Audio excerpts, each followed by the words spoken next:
السلام علیکم بائیوگرافک T V کے معزز ناظرین، امید رکھتا ہوں کہ صحت یاب ہوں گے۔ بائیوگرافک ٹی وی کے معزز ناظرین، آج کی بائیوگرافی ہے ایک ایسے عظیم سیاستدان کی جو کسی تعریف کی محتاج نہیں۔ یقیناً ناظرین، آپ تو رجب طیب اردگان کے بارے میں جانتے ہوں گے۔ آج کی اس ویڈیو میں آپ کو بتانے جا رہا ہوں رجب طیب اردگان کے بچپن سے لے کر آج کی تاریخ تک کہ اردگان کا بچپن کیسے گزرا تھا، تعلیم کب، کتنا اور کہاں سے حاصل کیا، سیاست میں کیسے آیا، بچپن میں کون سے مسائل کا سامنا کیا تھا، تعلیمی دور میں کتنے مشکلات پیش آئے تھے، سیاسی دنیا میں کتنے مسائل کا مقابلہ کیا تھا۔ نہ تو صرف ترکی بلکہ عالمی اسلام کی دلوں کا دھڑکن کیسے بنا، اور سب سے اہم کیا 2023 میں نئی اسلامی آئین نافذ کرے گا یا نہیں، تو ان سب سوالات کے جوابات آپ کو ملیں گے اس ویڈیو میں۔ بائیوگرافک ٹی وی کے معزز ناظرین، رجب طیب اردگان 26 فروری 1954 کو استنبول شہر کے قریب بلیک سی کے مشرقی ساحل کے ایک چھوٹے سے ٹاؤن میں پیدا ہوا۔ آپ کے والد کا نام احمد اردگان ہے، جبکہ والدہ کا نام ٹنزائل اردگان اور بیوی کا نام ایمین اردگان ہے۔ آپ کے 2 بیٹے اور 2 بیٹیاں ہیں۔ آپ جب 13 سال کے تھے تو آپ کے خاندان غربت کی وجہ سے اپنے گاؤں کو چھوڑ کر اور استنبول شہر آ کر جا بسے۔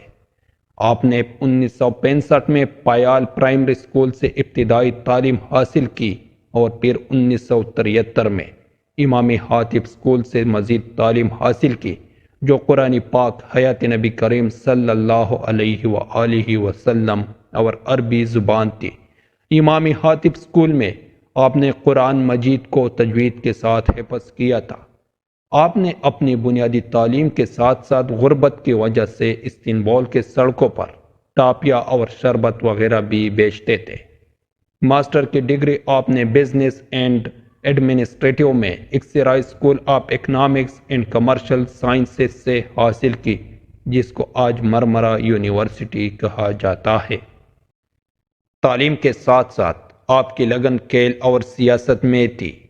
آپ کھیل کی دنیا میں ایک فٹ بالر تھے اور سیاست کی دنیا میں بھی دلچسپی رکھتے ہوئے 1976 کو آپ نے نیشنل ٹرکش اسٹوڈنٹس یونین کو جوائن کیا، جو ایک اینٹی کمیونسٹ گروپ تھا، اور اسی سال ہی میں آپ Beyoglu youth branch of Islamist national salvation party کی ہیڈ مقرر ہوئے اور 1980 تک ہیڈ ہی رہے۔ جبکہ 1980 میں ملٹری حکومت نافذ ہوئی تو اس میں بھی آپ ایک سینئر ایگزیکٹو رہے تھے۔ 1983 میں آپ اربکان کی اسلامسٹ ویلفیئر پارٹی کا حصہ بنے اور 1984 میں ضلع بیاگلو کا چیئر یعنی سربراہ بنے، اور پھر 1985 میں استنبول شہر کا سربراہ بنے۔ 1991 میں آپ کو پارلیمنٹ کے لیے منتخب کیا۔ 27 مارچ 1994 کو آپ استنبول کے میئر منتخب ہوئے، جس وقت نہ صرف استنبول بلکہ ساری ملک میں مسائل سے بھرا ہوا تھا، لیکن چند بڑے مسائل استنبول میں پانی کی قلت، آلودگی اور ٹریفک تھی۔ آپ نے پانی کا مسئلہ سینکڑوں کلومیٹرز کی نئی پائپ سکیم بچھا لیا۔ آلودگی کا مسئلہ بھی حل کرنے کے ساتھ ساتھ آپ نے تقریباً 50 نئے پل بنائے، جس سے ٹریفک جام ہونے کا مسئلہ بھی حل ہو گیا۔ نہ صرف برجز بنائے بلکہ ہائی ویز بھی بنائے، اور کرپشن جیسے ناسور معاملات بھی حل کر کے تقریباً $2 بلین استنبول کا قرضہ بھی ادا کیا، اور لگ بھگ $4 بلین شہر میں تعمیراتی امور پر خرچ کیا تھا۔ 1998 میں آپ نے ایک جلسے میں ایک اسلامی نظم پڑھا تھا، جس میں کچھ اشعار سیکولرزم آف ٹرکی کے خلاف تھی، جس پر آپ کو 10 ماہ کا جیل کی سزا سنائی گئی، لیکن 10 ماہ میں سے آپ کو 4 ماہ کی سزا دینے کے ساتھ ساتھ آپ کو اپنے عہدے سے بھی ہٹائے گئے، جو 24 مارچ 1999 سے 27 جولائی 1999 تک کی پیریڈ تھی۔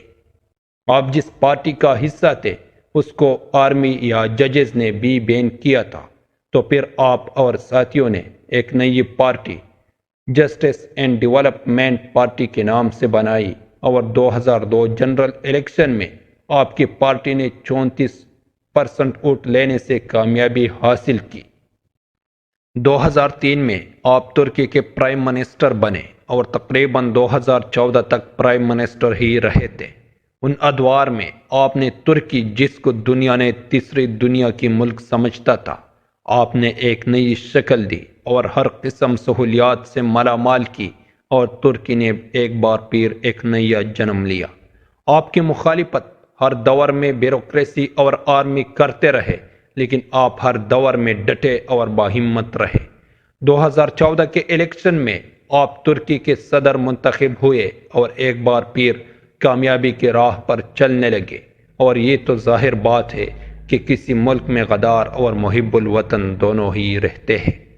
تو اسی طرح ترکی کے غدار اور کرپٹ بیوروکریسی کے ساتھ ساتھ غدار آرمی آفیسرز نے ایک بار پھر 2016 میں بغاوت کی کوشش کی، لیکن آپ نے عوام کے دلوں میں جگہ ایسی بنا لیا ہے کہ ترکی کی عوام سڑکوں پر نکل آئے اور آرمی کے ٹینکوں کے سامنے لیٹ گئے، یہاں تک کہ سینکڑوں کی جانیں بھی چلے گئے، لیکن اس بار غداروں نے میدان نہیں جیتا اور عوام اپنے مشن میں کامیاب ہو کر ایک بار پھر ترکی کو تباہی سے بچا لیا۔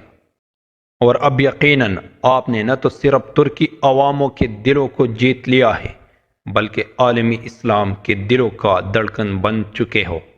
نہ تو اب صرف ترکی بلکہ عالمی اسلام کی خدمت کرنے لگے ہو۔ فلسطین ہو یا برما، جہاں پر بھی مسلمانوں پر ظلم ہو رہا ہے، ادھر ڈٹ کر پہنچ گئے ہو۔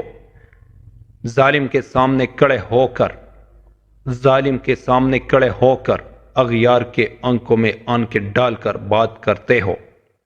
اب بات ہے 2023 میں نئی آئین کی، تو یقیناً ناظرین 2023 میں عالمی آزادی کے ساتھ ساتھ ایک نئی اسلامی آئین نافذ کرنے کی تیاری شروع کی ہے۔ دعا کرے کہ اللہ اردگان کے خواہشات اور سوچ کو تکمیل تک پہنچائے۔ یہی دعا ہے ہماری اور ساری امتی مسلمہ کی کہ اللہ آپ کے خواہشات کو پورا کرے۔ یقیناً ناظرین آپ کو ویڈیو اچھی لگی ہوگی۔ اگر اچھی آئی ہے تو ہمارے یوٹیوب چینل بائیوگرافک ٹی وی کو سبسکرائب کریں اور فیس بک پیج کو فالو کریں۔